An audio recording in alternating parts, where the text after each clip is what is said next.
Good afternoon, once again. My name is Hannah Leonard, and today I'm going to hope to persuade you to drop your doubts about God. I know it's hard to persuade anyone to fully believe in God, but I hope to at least persuade you to kind of rethink the doubts you might have in Him. Okay, first thing I want to look at is the very beginning. Scientists have confirmed that not only do we have a beginning, the Big Bang, but just last week it was in the news that they confirmed that we have an end of our universe is coming. This shows us that the universe was caused, which leads us to the cosmological argument of the universe, which y'all should have that page. And it's everything that begins to exist has a cause. The universe began to exist, therefore the universe has a cause. Scientists say that believing God is this cause is a cop-out, but ignoring the possibility of God being a cause is illogical. God is outside of our time and space, which means he would be eternal. He would not need a cause because he's just always existed. Whereas our universe obviously has a beginning and an end, therefore it needs a cause. Okay?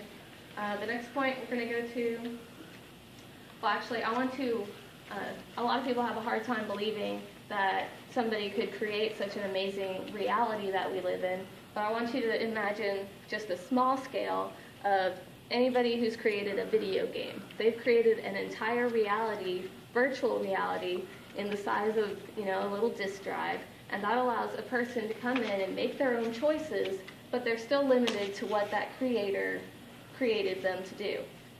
So the idea is that creating a full-scale reality actually isn't that hard to believe. Okay, let's see. The mathematical probability of our universe being created on its own with no cause is a number that is really complicated. I don't even know how to read this. It says 1 put into 10 to the power of 10 to the power of 123. And that was mathematically done by Roger Penrose, who is an Oxford University physicist.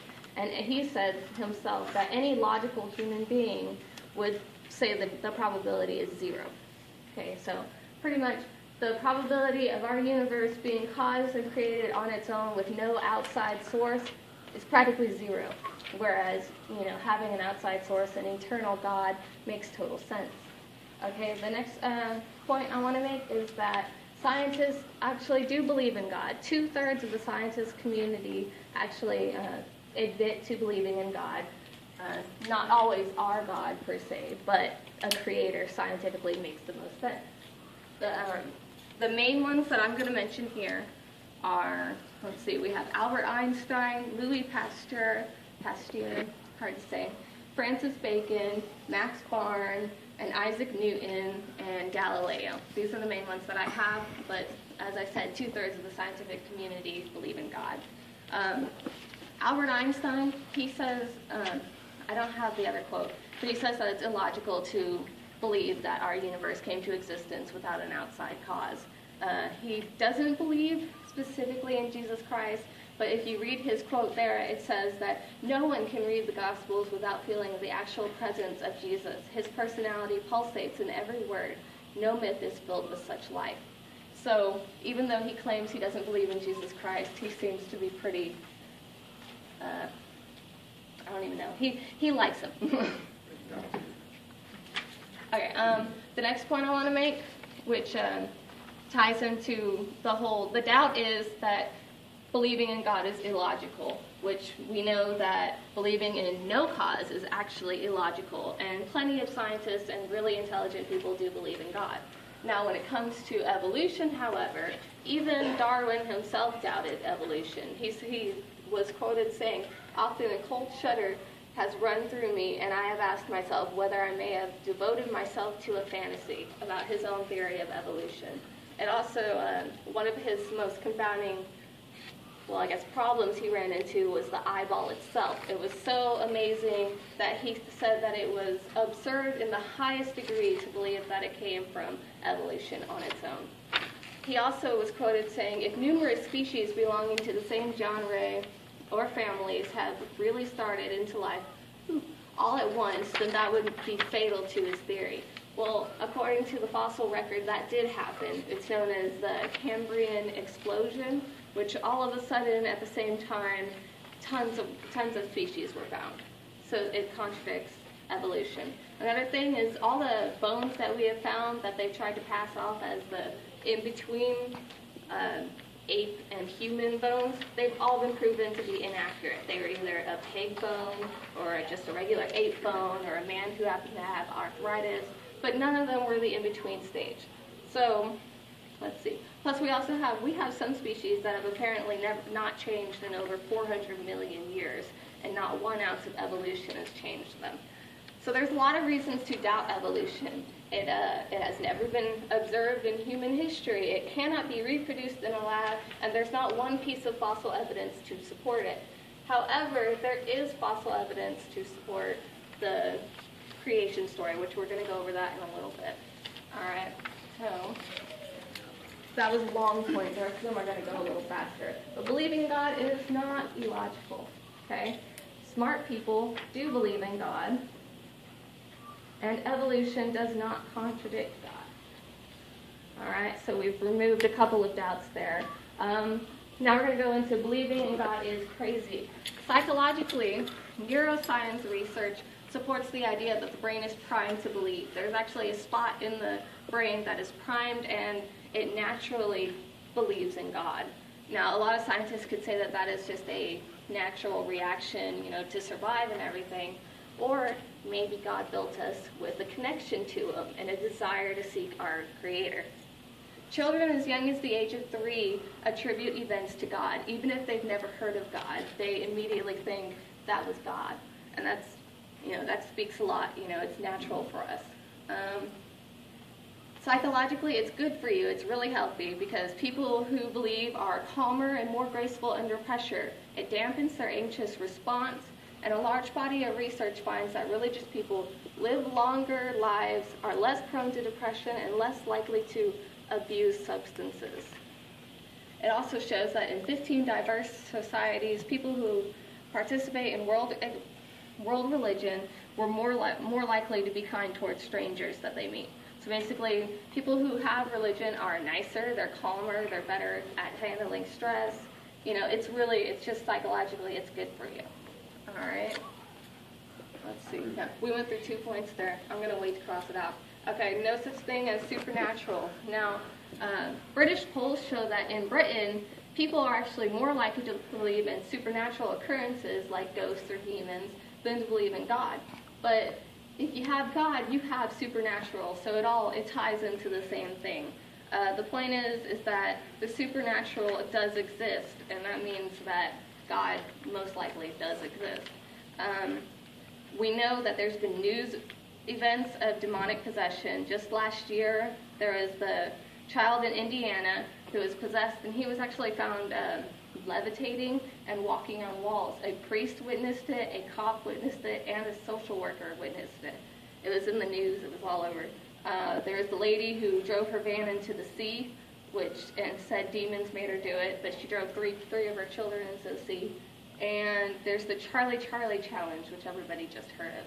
But people showed the demonic activity. It was really there. It wasn't just in their imaginations. Let's see. Another thing, which I went over last week, was the historical documentation of not just Jesus' miracles that he performed, but the miracles that his followers performed. So supernatural events were occurring. All right.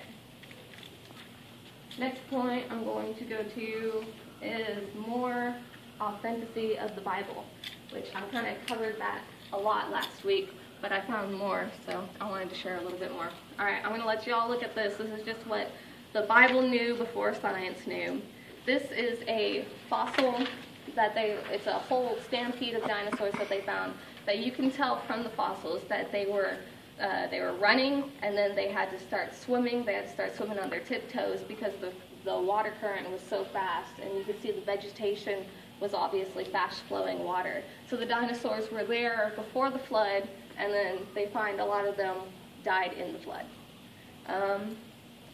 This is just showing the reality of how big Noah's Ark is. The London Museum has documented evidence of a man who was swallowed by a whale shark and lived to tell the story. So Jonah and the whale, not unrealistic. Noah's Ark is not unrealistic.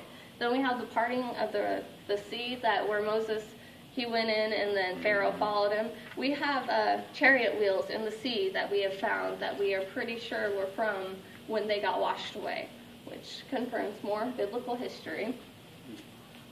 All right, so the Bible is not full of fairy tales either. Biblical laws, I don't really have anything up here for it, but biblical laws, they weren't really that crazy, or a lot of them were for health reasons, like what you can eat, when you can eat it, because a lot of the food, it went bad, they didn't have refrigerators. So a lot of the laws that we think make absolutely no sense right now made complete sense and saved lives back then.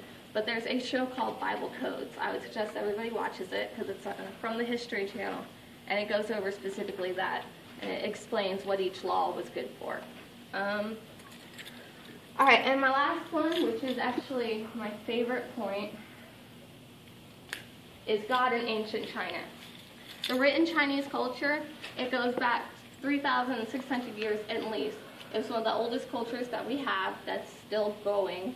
And the written language kind of shows that they not only knew the biblical creation story, but they firmly believed it. And the God that they worshiped, his name was Shangdi. He was known as the heavenly ruler. And according to their creation story, he called into existence heaven, earth, and man out of chaos and darkness, which I don't know if most of y'all know the story of Genesis. It's pretty much identical to that. So I'm going to let y'all look at these, but it's like to create, speak dust into life, walk. Like their characters tell the same creation story that we have in our Bible. And then this one down here, I absolutely love. It's happiness, and it's God plus sheep. So God plus us is happiness. So essentially, I just want to end this with my conclusion. Believing in God is not illogical. Smart people do believe in God. Evolution is contradicting itself. Believing is actually healthy for you. It doesn't make you crazy at all. Normal people are born to believe. There's no such thing as the supernatural. There is a such thing as supernatural. It's documented in news very often. The Bible is not full of fairy tales. Most of the biblical history is more confirmed by archaeology than this theory of evolution is. The biblical laws, they made total sense. They saved lives. They were for your health and safety. And the Chinese culture, as well as the many other cultures, they reach back to the same very God that the Hebrews worshipped. So that's my speech pretty much. I hope I persuaded you to rethink any doubts you might have had in how real our God is. Thank you.